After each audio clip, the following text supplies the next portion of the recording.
हमारा बीकानेर का इतिहास चल रहा था और बीकानेर के इतिहास के अंदर हमने जो अंतिम राजा किया था वो था जैत सिंह। और जैत सिंह के बारे में मैंने आपको युद्ध बता दिया कि पौबा का युद्ध होता है। इसके बाद में जो शासक आता है उसका नाम होता है कल्याण सिंह। कल्याण सिंह, इस कल्याण सिंह के बारे में बताता हूं आपको कि कल्याण सिंह एक तो दिल्ली के अंदर जो भी इसके समकालीन राजा हुए हैं, जो शासक आए हैं, उसकी अधीनता स्वीकार की इसने। नंबर एक, सबसे पहले तो इसने अधीनता स्वीकार की थी शेर शाह सूरी की। शेर शाह सूरी की, जिसका शासनकाल 1540 से लेकर 1545 तक रहता है और 1545 में कालिंजर अभियान के अंदर बारूद विस्फोट से इसकी क्या हो जाती है, मृत्यु हो जाती है। कल्याण सिंह ने शेर शाह सूरी की अधीनता स्वीकार की और उसके बाद में 1570 के अंदर एक नागौर दरबार लगाया जाता है और उस नागौर दरबार में ये लगाया था अकबर ने। और इस नागौर दरबार के अंदर इस कल्याण सिंह ने मुगलों की अधीनता स्वीकार की। मुगलों की अधीनता स्वीकार की। आपने 1544 के अंदर गिरी सुमेल के युद्ध के बारे में पढ़ा है मारवाड़ के इतिहास के अंदर। और उस मारवाड़ के इतिहास के अंदर मैंने आपको बताया था कि हुमायूं कहां पर जा रहा है, क्या हुमायूं के साथ बातें चल रही है, वो पूरा का पूरा ब्यौरा इसने शेरशाह सूरी को दिया था। कल्याण सिंह ने इधर उधर की बातें बहुत करता था। मैंने आपको बताया है शेरशाह सूरी की अधीनता स्वीकार की और नागौर दरबार के अंदर इसने मुगलों की अधीनता स्वीकार कर ली। और इसी नागौर दरबार में अपने पुत्र राय सिंह को और दूसरा इसका पुत्र था पृथ्वीराज राठौड़, इन दोनों को भी अधीनता स्वीकार करवा दी। किसने करवाई थी? कल्याण सिंह ने। और किसको अधीनता स्वीकार करवाई थी? अपने बेटे राय सिंह और पृथ्वीराज राठौड़ को मुगलों की अधीनता स्वीकार करवाई। ये था कल्याण सिंह का इतिहास है। इसके बाद में शासक आता है पृथ्वीराज राठौड़। कल्याण सिंह के बाद में जो शासक आया उसका नाम था पृथ्वीराज राठौड़।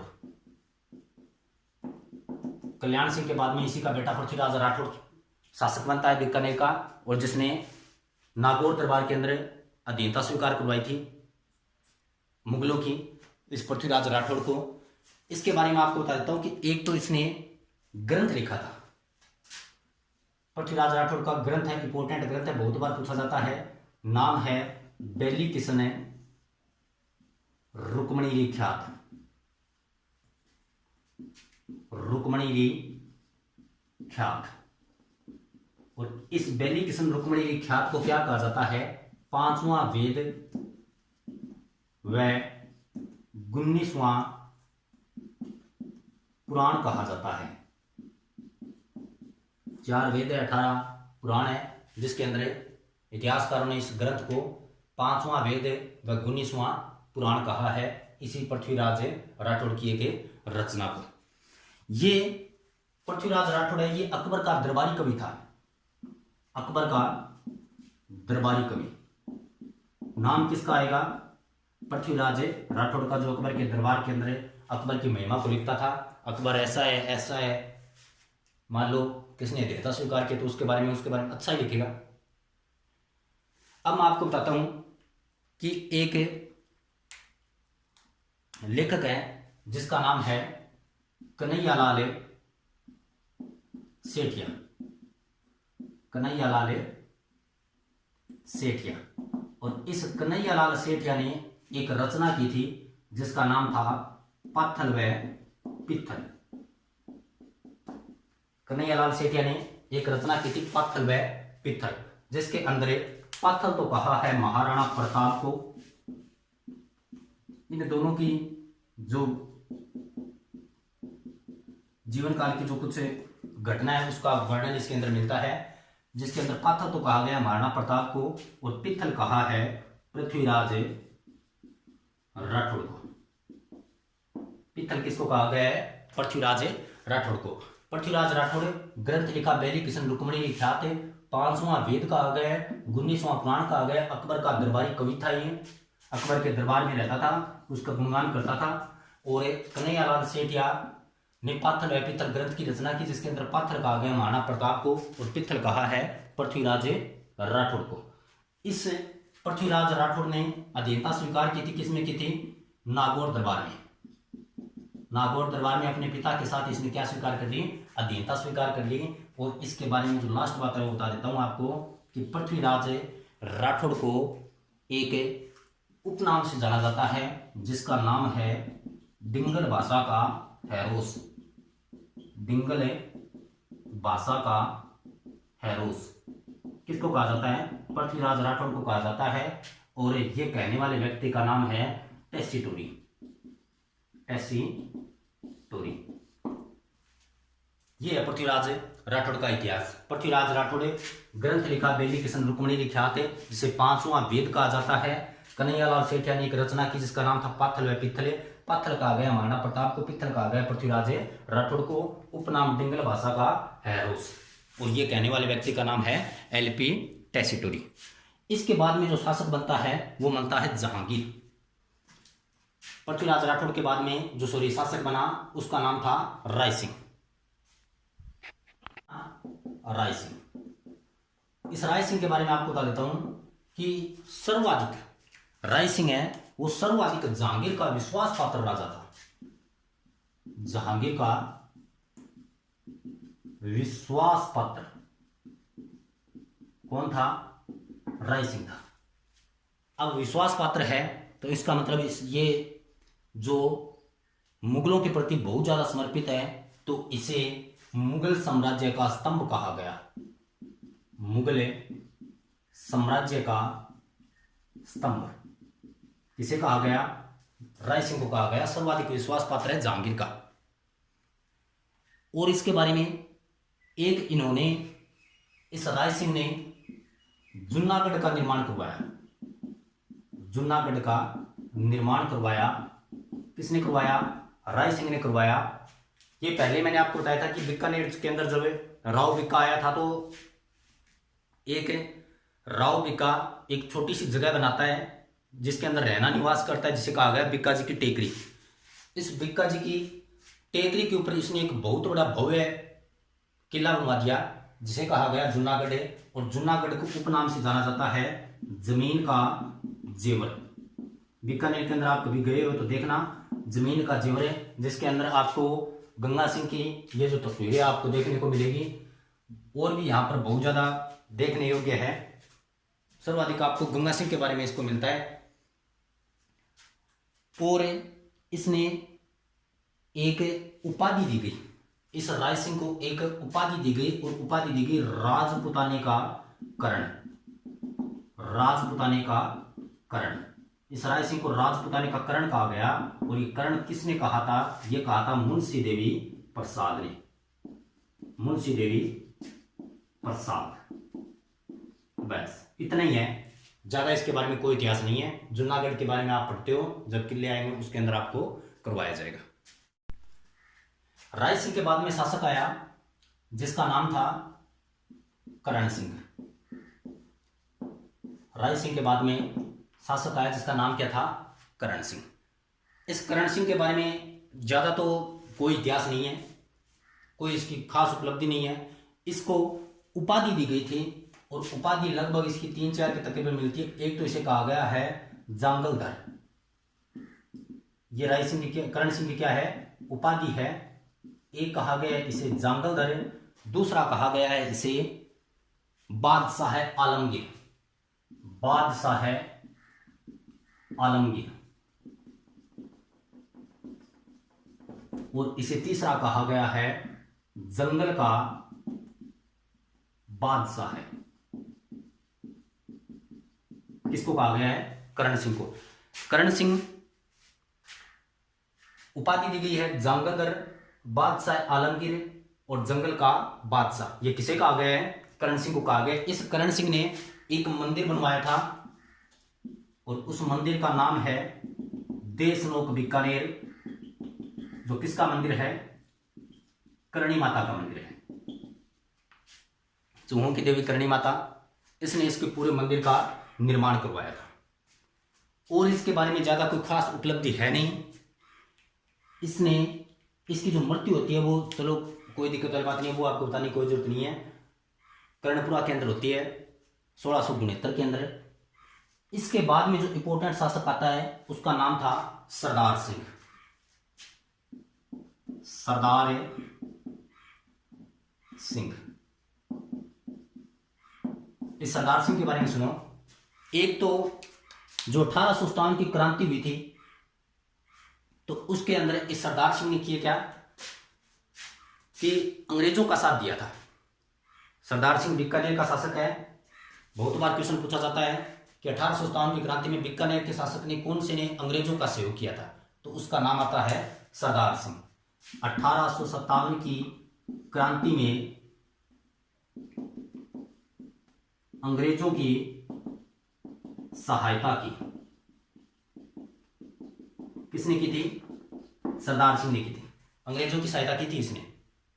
अब अंग्रेजों की सहायता की है तो भी अंग्रेज खुश भी होंगे, भी नॉर्मल सी बात है। उस समय तो उसको ऐसा ही चाहिए कि कोई हमारी सहायता करे और फूट डालो राजनीति करते थे अंग्रेज। तो अंग्रेज इससे खुश हुए और सरदार सिंह को 41 गांव दान में दिए थे। किसको दिए थे? सरदार सिंह को। और ये किसने दिए थे? अंग्रेजों ने दिए थे। ये इसने बहुत अच्छा काम किया कि इसने अंग्रेजों का सहयोग किया और बाद में अंग्रेज इससे खुश होकर 41 गांव इसको दे दिए सरदार सिंह को। अब बंदा कोई अच्छे कार्य करता है, कोई बुरे कार्य करता है, तो इसने एक अच्छा कार्य क्या किया था कि इसने बीकानेर के अंदर, इस सरदार सिंह ने बीकानेर में सती प्रथा और जीवित समाधि, सती प्रथा व जीवित समाधि पर रोक लगाई। ये इसने अच्छा कार्य किया था कि कोई जीवित नहीं मिलेगा, कोई जीवित समाधि नहीं लेगा। सती प्रथा आप जानते हो कि अगर मान लो किसी पति की मृत्यु हो जाती है तो जो उसकी पत्नियां थी वो पत्नियां उसके साथ सती हो जाती थी, उसी चिता के अंदर बैठ जाती थी और साथ में उसको जला दिया जाता था। ये इसने बंद कर दी। और जीवित समाधि के अंदर क्या होता है कि आपको खुद को कोई धार्मिक मान करें, एक गड्ढे के अंदर बिठा दिया जाता था और फिर बाद में ऊपर से उसके अंदर जो वो गड्ढा था उसके अंदर व्यक्ति को बिठाकर उसमें मिट्टी डाल दी जाती थी कि इसने क्या ले ली? जीवित समाधि ले ली। तो इसके ऊपर रोक लगाई थी किसने? सरदार सिंह ने। इसके बाद में बीकानेर के अंदर जो शासक आता है उसका नाम था गंगा सिंह। गंगा सिंह के बारे में लगभग एक तो आपको मैं बता देता हूं कि बीकानेर ऐसी रियासत थी जिसके अंदर कोई पॉलिटिकल एजेंट नहीं था। पॉलिटिकल एजेंट का मतलब है कि एक तो राजा होता था वहां का और उसको एक अंग्रेज अधिकारी किया जाता था। पॉलिटिकल एजेंट जैसे मान लो गांव का सरपंच है तो उसके साथ में कोई विकास अधिकारी जैसे ग्राम सेवक दिया जाता है ना, उसी तरह पॉलिटिकल एजेंट था। पॉलिटिकल एजेंट से ऊपर था, ये पॉलिटिकल एजेंट के ऊपर आता था उस समय।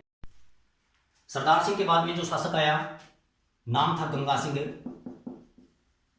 एक तो आपको जूनागढ़ के अंदर गंगा सिंह की अंग्रेजों के साथ बहुत ज्यादा तस्वीर मिलेगी। आप देख के आना कभी, जूनागढ़ के अंदर एक भव्य किला है जिसके अंदर गंगा सिंह की अंग्रेजों के साथ तस्वीर है। गंगा सिंह के जो भी एक तो बीकानेर के अंदर शासक ये जब तक रहा तब तक कोई पॉलिटिकल एजेंट नहीं था। तो एक इन्होंने किया क्या आपको बता देता हूं कि गंगा सिंह को आधुनिक भारत राजस्थान है दोनों का क्या कहा जाता है? भागीरथ कहा जाता है। भारत राजस्थान का भागीरथ कहा जाता है। अब भागीरथ क्यों कहते हैं? भागीरथ के भाई थे, उस भाइयों को मोक्ष की प्राप्ति के लिए उसकी अस्थियों को विसर्जित करने के लिए गंगा का आना जरूरी था। तो वो ब्रह्मा जी के कमंडल से भागीरथ उस गंगा को लाया था तो उसे भागीरथ कह दिया। भागीरथ नाम नहीं था उसका। तो ये अपने भाइयों के लिए तो नहीं लाया, ये लोगों के एक आम जीवन को सुधारने के लिए इसने गंग नहर का निर्माण करवाया था, जिस कारण इसे क्या कहा जाता है? आधुनिक भारत का भागीरथ कहा जाता है।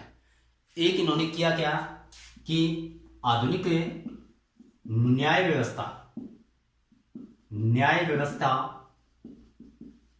प्रणाली की शुरुआत की। किसने की थी? गंगा सिंह ने की थी।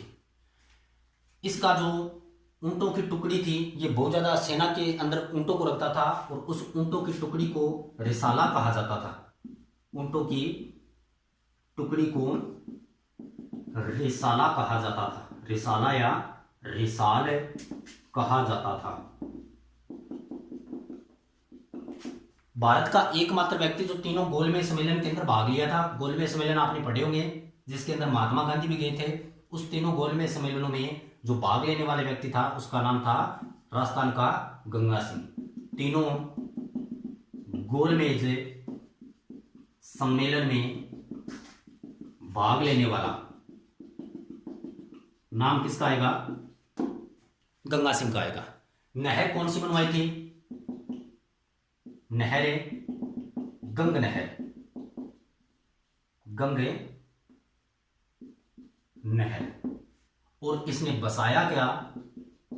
क्या बसाया था गंगा सिंह ने? रामनगर बसाया। और उस रामनगर को वर्तमान में हम क्या कहते हैं? गंगानगर कहते हैं। क्या कहते हैं? गंगानगर। ये था इस गंगा सिंह का इतिहास। एक लास्ट बात और है इसके बारे में। इन्होंने, ये गंगा सिंह है, ये नरेंद्र मंडल के सदस्य थे। बीकानेर नरेंद्र मंडल के सदस्य थे। कौन थे? गंगा सिंह। ये है गंगा सिंह का इतिहास। नंबर 1 है, भारत व राजस्थान का भागीरथ कहा जाता है। तीनों गोलमेज सम्मेलनों में भाग लिया। ऊंटों की टुकड़ी है वो रिसाला कहलाती थी। आधुनिक न्याय व्यवस्था प्रणाली की शुरुआत की थी और गंग नहर का निर्माण करवाया और बसाया क्या? गंगानगर बसाया, जिसे वर्तमान में हम क्या कहते हैं? सॉरी, पहले रामनगर कहते थे और वर्तमान में उसे क्या कहते हैं? गंगानगर कहते हैं। और बीकानेर नरेंद्र मंडल के जो सदस्य थे उसका नाम क्या था? गंगा सिंह था। ठीक है। इसके बाद में जो शासक आता है उसका नाम था शार्दुल सिंह। शार्दुल सिंह। शार्दुल सिंह ने किया क्या कि एक तो शार्दुल खेल स्थूल बीकानेर में इसका निर्माण करवाया। लिख देता हूं, शार्दुल खेल स्थूल का निर्माण करवाया। शार्दुल खेल स्थूल का निर्माण करवाया।